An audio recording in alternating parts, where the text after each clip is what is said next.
अंतरात्मा में अगर विराजमान करें तो आप भगवान महादेव ही सर्वोत्तम साधन के सिद्ध तत्व है।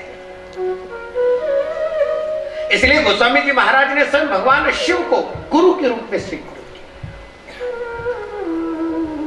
ये बात केवल गोस्वामी जी ने कही ऐसा नहीं, महाराज सकल संतों ने भी इस बारे में कहा। वाचे म्हणता गंगा गंगा क्यों? शिव तत्व के बारे में चर्चा अगर हम करें तो शिव तत्व के महाराज विचार करें तो आपको पता चलेगा। शिव भोळा चक्रवर्ती त्याचे पाय मागे। महाराज भगवान नाथ एक संत एकनाथ महाराज ने तो एकदम शब्द कह दिया, जिसने शिव को ध्याया, जिसने शिव का भजन किया,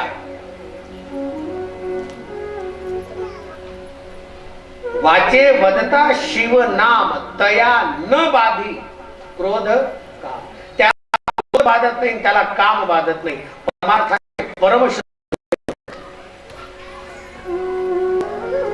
काम एष क्रोध एष लोभ एष धनंजय।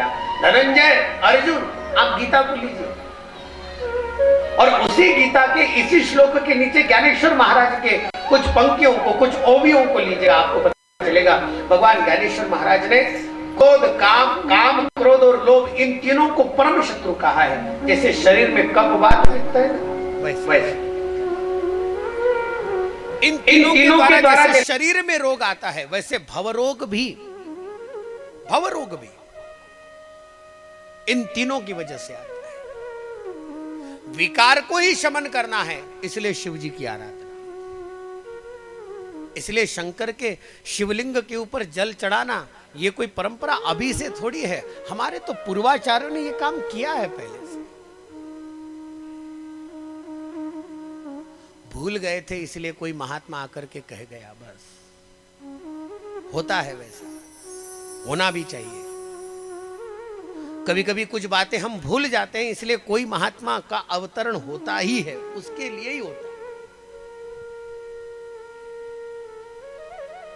हम हनुमान जी की आराधना भूल गए थे तो समर्थ रामदास स्वामी ने गांव गांव में जाकर के हनुमान जी की स्थापना करवा दी।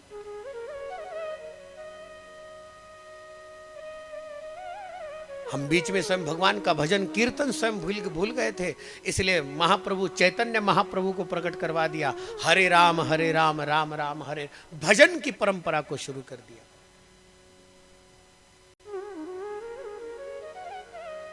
हम हमारे ज्ञान को भूल गए थे, हमारे भारत देश के वैभव को हम भूल गए थे, इसलिए विवेकानंद जैसा महात्मा प्रकट हुआ। सारे जगत में भारत का ज्ञान क्या है, तपस्वी सूर्य की भांति स्वयं जगत में प्रकट करवा दिया।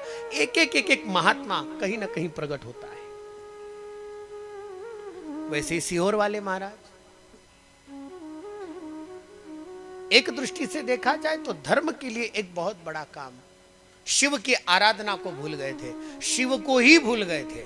इसलिए हमारे जीवन में न जाने कितने दुख, कितनी व्याधाएं, हमारे जीवन में साधना नहीं चल रही थी ऐसा नहीं, लेकिन हम शिव के बिना कर रहे थे। इसलिए एक महात्मा आया, एक साधु आया और उसी साधु ने स्वयं सारे जगत को शिव जी के पीछे लगवा दिया, हो गया।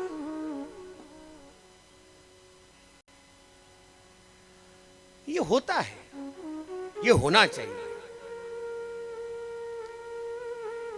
शिव को जो ध्यावे उसके जीवन में, उसके समूचे जीवन में एक बात अवश्य होती है। कौन सी?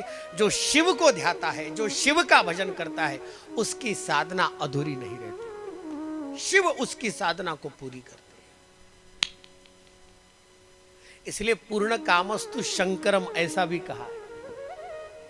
सारी कामनाओं को पूर्ण करने वाले शिव हैं।